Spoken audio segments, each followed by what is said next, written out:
India के एक बहुत ही अनॉइंटेड प्रॉफिट साधु सुंदर सेल्वराज ने ये भविष्यवाणी की है कि एक और वायरस, एक और महामारी जो कोरोना वायरस से भी भयंकर होगी, इस दुनिया को हिला के रखने वाली है। उस महामारी के सामने कोरोना वायरस एक छोटा सा बच्चा दिखेगा। जिस तरह एक हॉर्नेट मक्खी के डंक मारने पर शरीर पर फोड़े हो जाते हैं, जलन होती है, उसी तरह जब ये महामारी आएगी तो लोगों के पूरे शरीर पर, खासकर मुंह और छाती पर फोड़े होंगे और पूरे शरीर में जलन और गर्मी होगी और शरीर का तापमान 100 डिग्री फ़ारेनहाइट से भी बढ़ जाएगा। प्रॉफिट ने बताया कि डॉक्टर्स और साइंटिस्ट इसकी कोई वैक्सीन, कोई दवा बना नहीं पाएंगे और इस वायरस से भारी गिनती में लोग मरेंगे। साधु जी ने कहा कि सरकारों ने बहुत अच्छा काम किया और अपने अपने देश में लॉकडाउन किए, पर जब ये अगला वायरस आएगा तो कोई प्रयास सफल ना होगा। 2020-2021 में बहुत बुरा समय आने वाला है। जो परमेश्वर की आज्ञाओं को मानते हैं और जो लोग जीवित परमेश्वर से डरते हैं, वही इस महामारी से बच पाएंगे। तो जो भविष्यवाणियां एक साधु का पहरावा पहने हुए प्रॉफिट ने की हैं, क्या हमें इसे गंभीरता से लेना चाहिए? मैं आपको बताना चाहता हूं कि प्रॉफिट साधु सुंदर सेल्वराज एक बहुत ही अनॉइंटेड प्रॉफिट हैं, जिन्होंने ये कोई पहली भविष्यवाणी नहीं की, बल्कि ऐसी कई भविष्यवाणियां उन्होंने की हैं जो हमेशा पूरी हुई हैं। बाइबल में आमोस अध्याय 3 उसकी 7 में लिखा है कि प्रभु यहोवा अपने दास भविष्यद्वक्ताओं पर अपनी योजना प्रकट किए बिना कुछ भी ना करेगा। आज जो कुछ दुनिया में चल रहा है वो हमारे लिए कोई आश्चर्य की बात नहीं है, क्योंकि ये सब पहले से ही बाइबल में लिखा हुआ है। 2000 साल पहले ये वचन यीशु मसीह ने अपने चेलों को बताए थे कि अंत के दिनों में महामारियां होंगी, जाति पर जाति और राज्य पर राज्य चढ़ाई करेगा और जगह जगह अकाल पड़ेंगे और भूकंप होंगे। अप्रैल 2013 में फिलीपींस में एक प्रार्थना सभा के दौरान साधु जी ने भविष्यवाणी की थी कि फिलीपींस में भूकंप आने वाला है। परमेश्वर ने एक शक्तिशाली प्रचंड तूफान इस देश के लिए रखा है। परमेश्वर का क्रोध समर और लीट आइलैंड्स पर आएगा और ऐसा ही हुआ। 8 अक्टूबर 2013 को 7.2 मैग्नीट्यूड का भूकंप बोहोल आइलैंड में आया और नवंबर 2013 में टाइफून योलांडा यानी तूफान योलांडा ने फिलीपींस में हाहाकार मचा दिया। 11 करोड़ से भी ज्यादा लोग इसकी चपेट में आए और हजारों लोग बेघर हो गए। जब ये भविष्यवाणी की गई थी तब किसी न्यूज चैनल ने, किसी मीडिया वाले ने इस पर ध्यान नहीं दिया, पर जब भविष्यवाणी पूरी हुई तब मीडिया ने इस भविष्यवाणी को न्यूज पर दिखाना शुरू किया। पूरे फिलीपींस, सिंगापुर, चाइना, जापान और दुनिया भर के टीवी चैनल्स पर यही खबर चल रही थी कि एक इंडियन प्रॉफिट ने इस भयंकर तूफान के बारे पहले से ही भविष्यवाणी की थी। इस न्यूज को आप गूगल पर सर्च करके देख सकते हैं। 24 सितंबर 2010 को साधु जी ने एक और भविष्यवाणी की थी कि मैंने एक शक्तिशाली स्वर्गदूत को पैसिफिक ओशन पर खड़े देखा, जिसके हाथ में एक लंबी तलवार थी और उसके साथ सैकड़ों स्वर्गदूत थे जो एशिया की तरफ मुंह करके खड़े थे। जो 2004 में हुआ था वही फिर से होगा, यानी कि फिर से सुनामी आएगी। परमेश्वर से डरो, परमेश्वर के न्याय का समय आ चुका है। और ऐसा ही हुआ। 11 मार्च 2011 को इतिहास का 5वां बड़ा भूकंप जापान में उसी जगह के पास आया जहां प्रॉफिट साधु सुंदर सेल्वराज ने भविष्यवाणी की थी। उस भूकंप के कारण बहुत बड़ी सुनामी उठी, जिसकी ऊंचाई 124 फुट यानी 12 मंजिलों की ऊंचाई तक सुनामी की लहरें जा रही थी, जिसमें 1,20,000 इमारतें तबाह हो गई और 15,000 से भी ज्यादा की संख्या में लोग मरे और 2500 लोग अभी तक लापता हैं। ऐसी बहुत सी भविष्यवाणियां प्रॉफिट सुंदर सेल्वराज ने की हैं जो पूरी हुई हैं। तो क्या ये सुनामी, क्या ये भूकंप परमेश्वर की ओर से हैं? जब जब लोग परमेश्वर से दूर हुए हैं और पाप में बढ़े हैं, तब तब परमेश्वर का न्याय प्रकट हुआ है। जब जब परमेश्वर के लोगों पर सताव हुआ है, जब मासूमों और धर्मी लोगों को मारा गया है, तब परमेश्वर का कोप उस देश, उस जगह, उस नगर, उस जाति पर प्रकट हुआ है। आज मीडिया अपना काम भूल चुका है। मीडिया इतना खराब हो चुका है कि जो खबर उन्हें दिखानी चाहिए उसे वो दिखाते नहीं, कुत्ते बिल्लियों की खबरें दिखाने में व्यस्त रहते हैं। अगर मीडिया इन भविष्यवाणियों को अपने चैनल्स पर दिखाए तो लोग ना सिर्फ अपने गलत रास्तों से फिरेंगे बल्कि देश बचाए जाएंगे। बाइबल में योना अध्याय 1 में लिखा है कि जब नीनवे शहर का पाप बढ़ गया तो परमेश्वर ने अपने दास भविष्यद्वक्ता योना को नीनवे शहर प्रचार करने के लिए भेजा कि 40 दिनों में नीनवे शहर तबाह कर दिया जाएगा। जब राजा को इस भविष्यवाणी के बारे में पता चला तो योना अध्याय 3 उसकी 6 में लिखा है तब ये समाचार नीनवे के राजा के कान में पहुंचा और उसने सिंहासन पर से उठ अपना राजकीय ओढ़ना उतार कर टाट ओढ़ लिया और राख पर बैठ गया। और राजा ने प्रधानों से सम्मति लेकर नीनवे में इस आज्ञा का ढिंढोरा पिटवाया कि क्या मनुष्य, क्या गाय बैल, क्या भेड़ बकरी या अन्य पशु कोई कुछ भी ना खाए, वे ना खाएं और ना पानी पिएं। मनुष्य और पशु दोनों टाट ओढ़ें और वे परमेश्वर को पुकारें। वे अपने गलत कामों से फिरें और उस उपद्रव से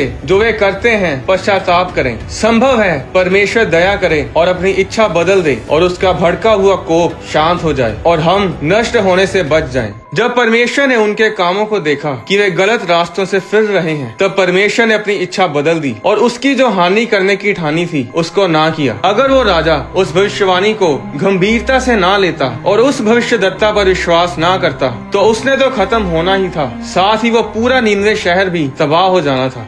आज समस्या ये है कि आज देश के हाकिम, देश के प्रधानमंत्री, राष्ट्रपति, देश को चलाने वाले लोग ना तो परमेश्वर की सुनते हैं और ना परमेश्वर के दासों की। पुराने समय में जो राजा सफल थे, उनकी सफलता का राज यही था कि वो परमेश्वर के दासों की अगुवाई में चलते थे। जीवित परमेश्वर के भविष्यद्वक्ता राजा को बताते थे कि राजा, तुझे अब क्या करना है, परमेश्वर तुझसे क्या चाहता है, तुझे ये जंग कैसे लड़नी है, किसको मारना है और किसको छोड़ना है। और जब तक राजा उन परमेश्वर के भविष्यद्वक्ताओं की अगुवाई में चलते थे, तब वो सफल होते थे। आज भी कुछ नहीं बदला है। अगर देश को चलाने वाले लोग जीवित परमेश्वर के भविष्यद्वक्ताओं की अगुवाई में चलेंगे तो देश धरती पर स्वर्ग जैसा होगा। जिस देश को ये पता हो कि क्या होने वाला है, वो हमेशा उस आने वाले संकट के लिए तैयार रहेगा या फिर पश्चाताप करेगा और उस संकट से बच जाएगा। उत्पत्ति अध्याय 41 में लिखा है, सब देशों में अकाल पड़ने लगा, परंतु मिस्र देश में अन्न था। जब मिस्र का सारा देश भूखों मरने लगा, तब प्रजा फिरौन से चिल्ला चिल्ला कर रोटी मांगने लगी और वह सब मिस्रियों से कहा करता था, यूसुफ के पास जाओ और जो कुछ वह तुमसे कहे वही करो। इसलिए जब अकाल सारी पृथ्वी पर फैल गया और मिस्र देश में अकाल का रूप भयंकर हो गया, तब यूसुफ सब भंडारों को खोल खोल के मिस्रियों के हाथ अन्न बेचने लगा। इसलिए सारी पृथ्वी के लोग मिस्र में अन्न मोल लेने के लिए यूसुफ के पास आने लगे, क्योंकि सारी पृथ्वी पर भयंकर अकाल था। अगर फिरौन के पास यूसुफ ना होता, अगर फिरौन यूसुफ की बातों पर विश्वास ना करता, तो ना तो फिरौन बच पाता और ना उसके लोग। आज देश को चलाने वाले लोगों को परमेश्वर के दासों की अगुवाई में चलने की जरूरत है, ताकि जब अकाल आए, जब महामारियां आए, तब देश नीचे की बजाय ऊपर जाए।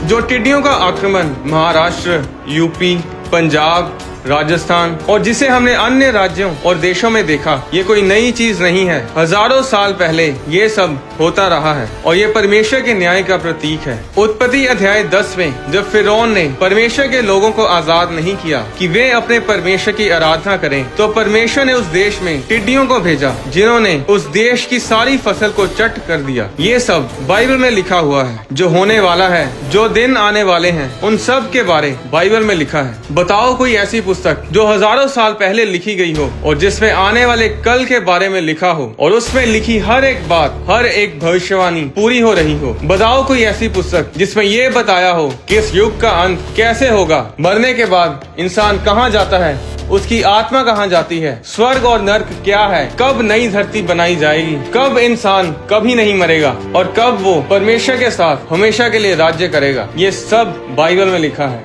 आने वाला समय बहुत बुरा है। भयंकर महामारियां, भूकंप, लड़ाई झगड़े, लोग खाने के लिए एक दूसरे को मारेंगे, इंसान एक दूसरे के मांस को खाएंगे। तब ऐसे संकट से कौन बच पाएगा? सिर्फ वही जो परमेश्वर की आज्ञाओं को मानते हैं, जो परमेश्वर के डर में अपने जीवन को व्यतीत करते हैं, जो पाप से दूर रहते हैं। अगर आप मसीह में नहीं हैं, अगर आप यीशु मसीह को नहीं जानते, अगर आप बाइबल को नहीं जानते और मेरी बातों को सुन रहे हैं, तो मैं आपको बताना चाहता हूँ कि सुरक्षा कहीं नहीं है। आज लोग कनाडा में भी वायरस से मर रहे हैं, अमेरिका में भी वायरस से मर रहे हैं। जब परमेश्वर का न्याय प्रकट होता है तो फिर कौन उसके कोप से बच सकता है? सुरक्षा अगर कहीं है तो वो सिर्फ यीशु मसीह में है।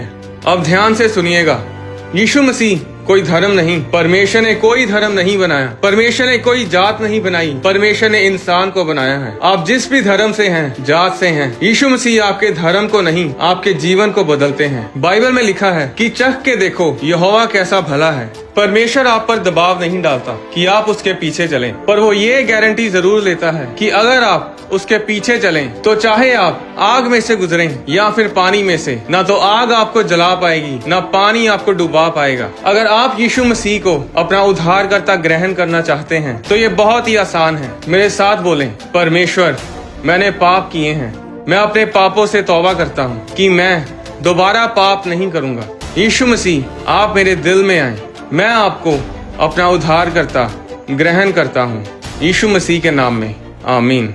अगर आप यीशु मसीह के बारे में जानना चाहते हैं, अगर आप जानना चाहते हैं कि आप असल में हैं कौन, आपको किसने बनाया, इस दुनिया को किसने बनाया, सूर्य, चंद्रमा, तारे, आकाश मंडल किसके हाथों की रचना है, तो इन सभी सवालों के जवाब आपको बाइबल में मिलेंगे। आपको बाइबल पढ़ने के लिए किसी रीति रिवाज की जरूरत नहीं। आप इंटरनेट पर ऑनलाइन बाइबल पढ़ सकते हैं। आप अपने फोन में बाइबल ऐप डाउनलोड करके भी बाइबल पढ़ सकते हैं। बाइबल इस दुनिया की सबसे ज्यादा पढ़ी जाने वाली पुस्तक है। एक गाल पे कोई थप्पड़ मारे तो दूसरा उसके आगे कर दो। ये सब आपने मुन्ना भाई की मूवी में देखा होगा कि ये महात्मा गांधी जी के शब्द हैं, पर असल में ये वचन बाइबल में लिखे हुए हैं। गांधी जी बाइबल को पढ़ते थे और बाइबल से ही ये ज्ञान उन्हें प्राप्त हुआ था। आपको बाइबल पढ़ने के लिए अपना धर्म बदलने की जरूरत नहीं। परमेश्वर का अनुग्रह आप सब पर बढ़ता जाए। आने वाली वीडियोस में मैं आपको बताऊंगा कि स्वर्ग के दरवाजे और खिड़कियां कहां पर हैं, स्वर्गदूत कितनी तेज उड़ते हैं। क्या आपका और मेरा कोई स्वर्गदूत है? अगर हमारा स्वर्गदूत है तो वो कैसा दिखाई देता है?